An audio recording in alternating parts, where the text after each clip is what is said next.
Hello दोस्तों, आपका स्वागत है हमारे चैनल चैंपियन जैद पर। मैं हूं आपका दोस्त मोहम्मद जैद। और दोस्तों आज हम लोग करने जा रहे हैं प्रैक्टिस सेट 3.3 का बेसिक कॉन्सेप्ट। ठीक है, प्रैक्टिस सेट 3.3 का बेसिक कॉन्सेप्ट भी प्लस प्रैक्टिस सेट भी। ऐसा क्यों?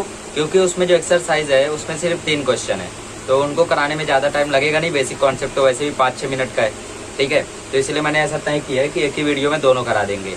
और अगर प्रैक्टिस सेट बड़ा होता तो मैं सेपरेट वीडियो बनाता, बट एक ही शॉट में होगा तो और अच्छी बात है आपके लिए भी, मेरे लिए भी, क्योंकि मेरा भी काम जल्दी हो जाएगा और आपकी पढ़ाई पे भी रोक नहीं लगेगी। ठीक है, तो आज हम लोग सीखेंगे प्रैक्टिस सेट 3.3 के कुछ बेसिक कॉन्सेप्ट। सबसे पहला कॉन्सेप्ट है arc of a circle. Arc of a circle मतलब क्या? याद है हम लोग कंस्ट्रक्शन करते, जब भी कंस्ट्रक्शन करते थे तो क्या करते थे?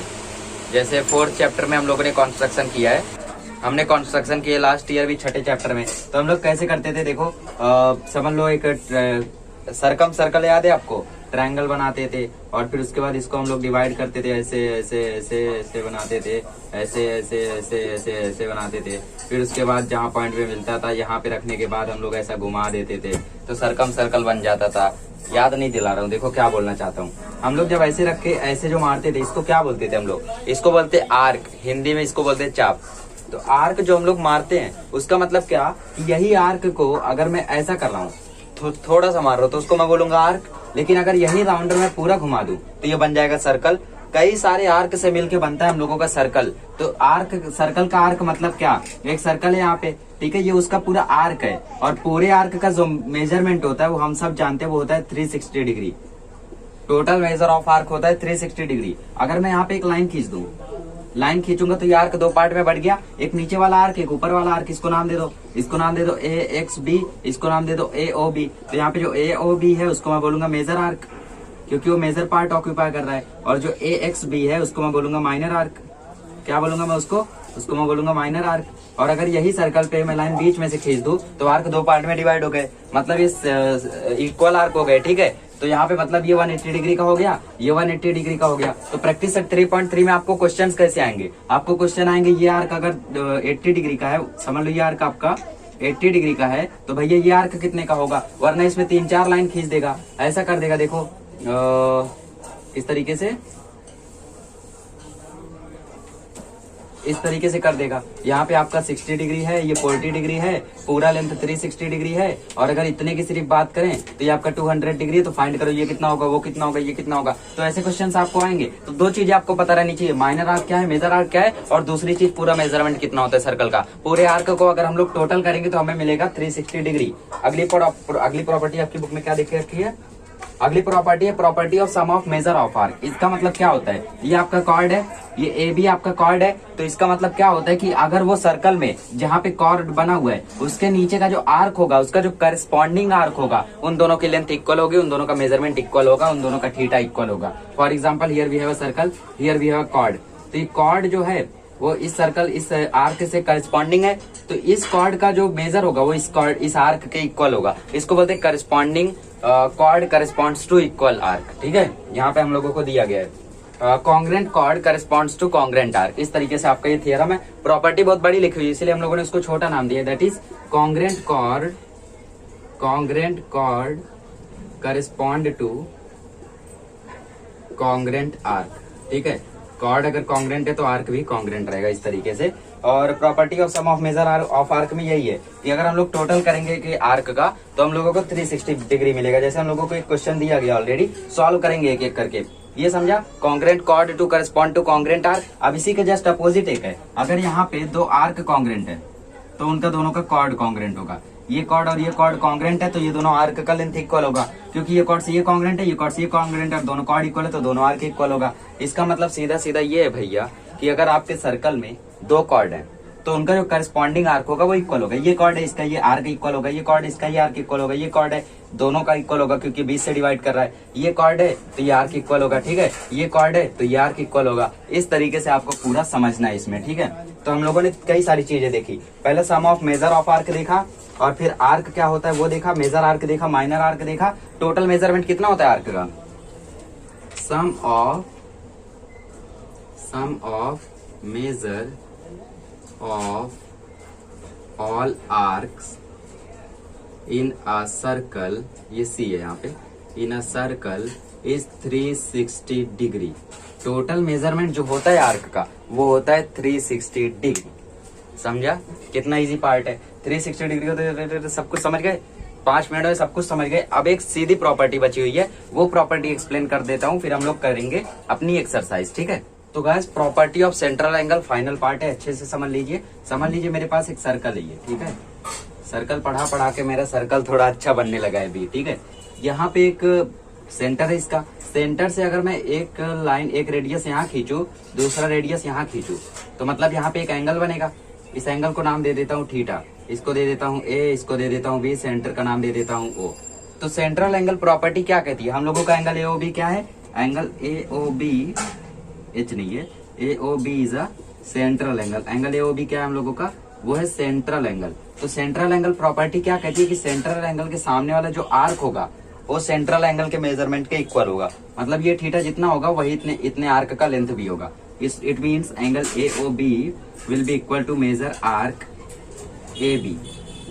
मेजर आर्क ए बी जो है इसके जितना भी डिग्री ये होगा उतना ये होगा, और जितना ये होगा उतना ये होगा, ठीक है। दोनों एक दूसरे के इक्वल रहेंगे, और इसको हम लोग बोलते हैं प्रॉपर्टी ऑफ सेंट्रल एंगल, ठीक है। इसका मतलब क्या कि सेंट्रल एंगल का जो थीटा होगा उस ठीक सामने वाला जो आर्क होगा उसका भी लेंथ उतना, उसका भी जो डिग्री होगा, मेजरमेंट जो होगा वो भी उतना ही होगा। समझ लो ये 60 डिग्री है तो ये आर्क भी 60 डिग्री होगा। और आपको बोला कि central angle is 60 degree, find measure arc A B and find measure arc A X B. तो आपको पता है कि सेंट्रल एंगल प्रॉपर्टी क्या होती है। ये 60 बोला था तो ये 60 निकल गया, टोटल 360 होता है, 360 में से 60 माइनस किए तो ए एक्स बी आपको 300 मिल गया। So simple. ऐसे क्वेश्चंस आपको घुमा फिरा के पूछे जा सकते हैं। सो इन सभी को आप लोग नोट डाउन कर लीजिए। जो जो चीजें मैंने बताया उसको थोड़ा सा अपने वर्ड्स में लिखिए और बनाइए, ठीक है। अपने वर्ड्स में लिखेंगे तो और भी बेटर होगा। और थोड़ी सी स्पीड ज्यादा रहती है तो आप लोग स्पीड कम करके वीडियो के देखे, अच्छी बात है। या फिर आप मैनेज कर सकते हैं तो वो भी सही है, पॉज करके लिखते हो तो आप ग्रेट हो, ठीक है। तो हम लोग अब शुरू करते हैं प्रैक्टिस सेट 3.3।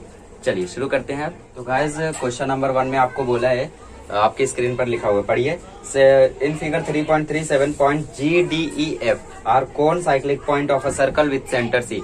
आपके मन में कई बार सवाल आता होगा कि कौन साइक्लिक क्या होता है, कई बार देखते हैं बट हम लोग समझते नहीं है। टीचर्स भी स्किप कर देते हैं बिकॉज वो इम्पोर्टेंट नहीं है, आगे जो लिखा वो इम्पोर्टेंट है, ठीक है। और कौन साइक्लिक मतलब जो सर्कल पे पॉइंट्स होते हैं उनको बोलते हैं कौन साइक्लिक पॉइंट, ठीक है। कौन साइक्लिक मतलब पॉइंट्स ऑन सर्कल, ठीक है। पॉइंट्स जो सर्कल पे होते हैं उनको कौन साइक्लिक पॉइंट्स बोलते हैं। चलिए आगे बढ़े आप। अब हमें क्या करना है, अब स्क्रीन से हटा देते हैं उसको, अब यहाँ पे आ जाते हैं। मेजर एंगल ECF बोला है 70 डिग्री है, एंगल ECF 70 डिग्री है। मेजर आर्क DGF इतना जो लेंथ है ये टोटल है 200 डिग्री। कितना है ये? 200 डिग्री है, ठीक है। तो हमें फाइंड करना है DE कितना होगा और DEF कितना होगा। मतलब पहले DE फाइंड करेंगे फिर DEF फाइंड करेंगे। तो DE फाइंड करने के लिए हमें क्या करना होगा, सबसे पहले इस कॉन्सेप्ट को पूरा आपको समझना पड़ेगा। ये 70 डिग्री है तो ये 70 डिग्री हो जाएगा by property of central angle. पहले मैं ओरली करा देता हूँ फिर रिटर्न में करेंगे। तो ये 70 हो गया, ये 200 दिया था, 200 प्लस 70 270 हो गया। पूरा सर्कल 360 का होता है, 360 में से 270 माइनस करोगे मिल जाएगा DE। तो DE मिल गया 90। अब क्या फाइंड करना है? अब DEF फाइंड करना है तो 90 प्लस 70 कर दो, एंगल एडिशन प्रॉपर्टी, तो 90 प्लस 70 160 हो जाएगा। समझे कैसे करना है? चलो अब रिटर्न में करते हैं। देखो सबसे पहले लिखेंगे angle ECF is a central angle. ये कौन सा एंगल है? ये हम लोगों का सेंट्रल एंगल है।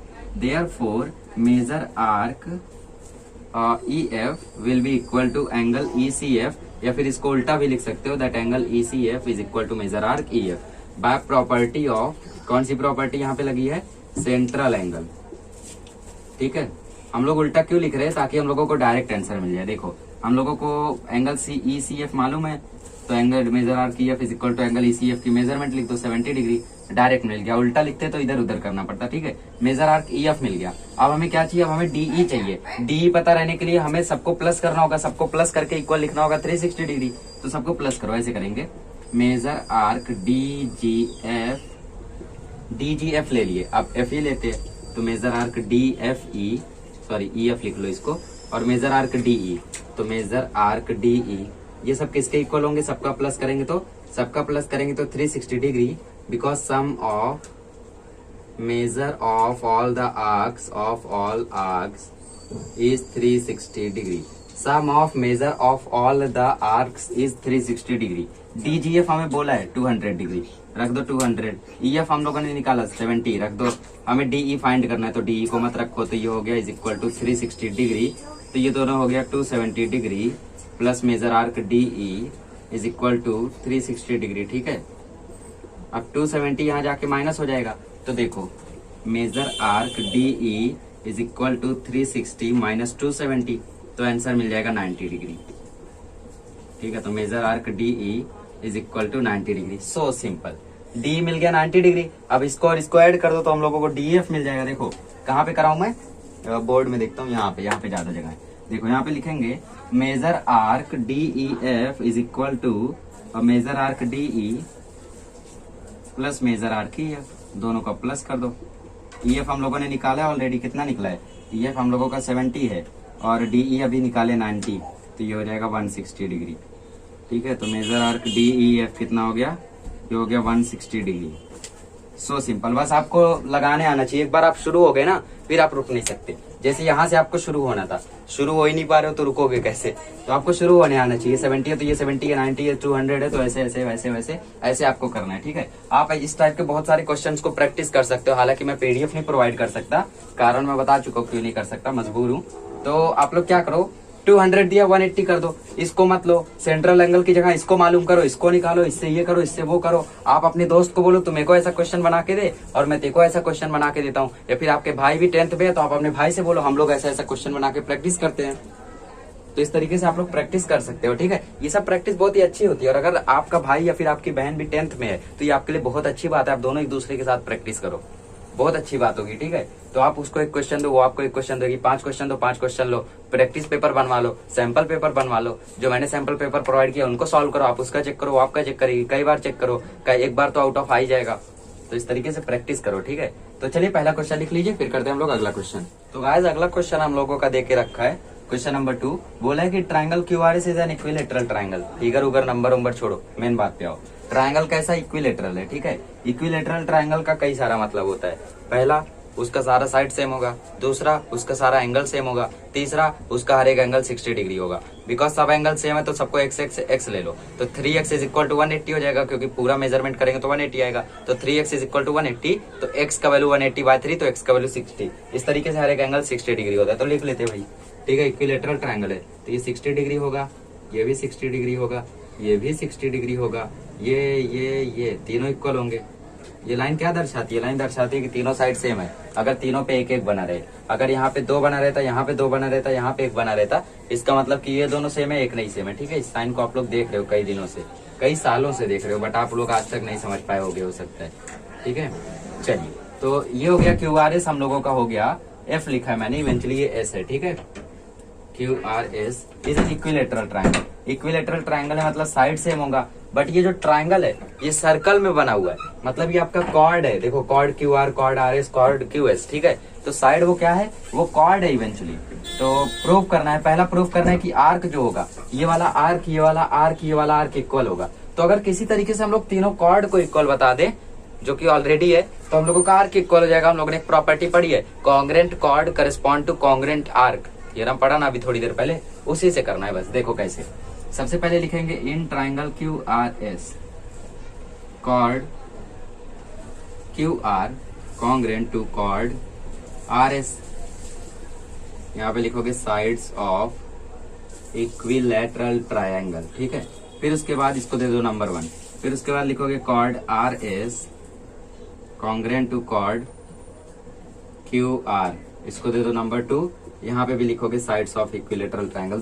दो बार में क्यों कर रहे हैं, कुछ नहीं, एक ही बार में करते तो भी चलता, बट थोड़ा सा बड़ा बनाने लगना चाहिए, बच्चे ने मेहनत की है इसलिए। तो 1 और 2 को देखें, QR RS के इक्वल है और यही RS QR के इक्वल है, इसका मतलब तीनों इक्वल है। Therefore chord QR congruent to chord RS congruent to chord QR, और यहाँ पे लिखोगे फ्रॉम 1 and 2। 1 और 2 से हम लोगों को ये मिला है, बस इसी कॉर्ड को अब आर्क में तब्दील कर दो। देखो ये हो जाएगा आर्क QR, ये हो जाएगा आर्क RS, सॉरी यहाँ पे RS था। ठीक है, मैंने कॉर्ड QR लिखा और फिर दोबारा से QR लिख दिया। Chord QR congruent to chord RS कॉर R S congruent to chord Q S, यहाँ पे क्यू एस आएगा आपका, ठीक है। तो क्यू एस मैंने वहां पे लिख दिया, तो मैं क्यू एस यहाँ लिख देता हूँ, ठीक है। तो आर्क जो क्यू एस होगा वो कॉन्ग्रेंट होगा आर्क आर एस, और ये कॉन्ग्रेंट होगा आर्क क्यू आर के। यहाँ पे लिखेंगे congruent chord corresponds to congruent arc, ठीक है। देखो कैसे हुआ, मैंने क्या किया था, कॉर्ड क्यू आर को आर एस के इक्वल बताया था और कॉर्ड आर एस को क्यू आर के इक्वल बताया था। तो क्यू आर 2 बार हो गया था, मैं भूल गया था। यहाँ पे क्यू एस आएगा क्योंकि क्यू एस है यहाँ पे, ठीक है। समझे कैसा हुआ था।